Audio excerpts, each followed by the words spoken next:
Gemeente Achtkarspelen en voetbalvereniging Sportclub Twiesel willen net vervolgen voor het dugout-drama van Arune Maitiet. Een 10-jarig famke kwam om het leven doet de dugout dat ze ontbotsen wie in Stwatten. 5 oren benrekken verwoenen.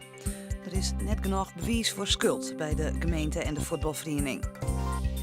2 jonge otters binnen Juster van de hongerdeerredden. Dat gebeurde dicht bij natuurgebied de Rottergemeente. Wetenschap Friesland kreeg een melding dat een otter deerrieden wie. Al gauw wie duidelijk dat het om een wiefke ging dat nog jongen hier. Ze binnen naar de vogelhelling in Oerte bracht. Er binnen plannen voor een hotel en uitzichtpunt in de Wettertoer van Nes bij Akrum. Projectontwikkelder Merwart Sieperduit wil takom hier 2 luxe hotelkamers bouwen en bij de toer een parkeerplakje maatje. Ja, er waren er al verschillende plannen, maar die sneuvelen om de buurtbewoners grut te bezwieren hier. Joen en vannacht is droog, lette Rijn of lichte Rijn. De temperatuur zakt naar 11 of 12 graden.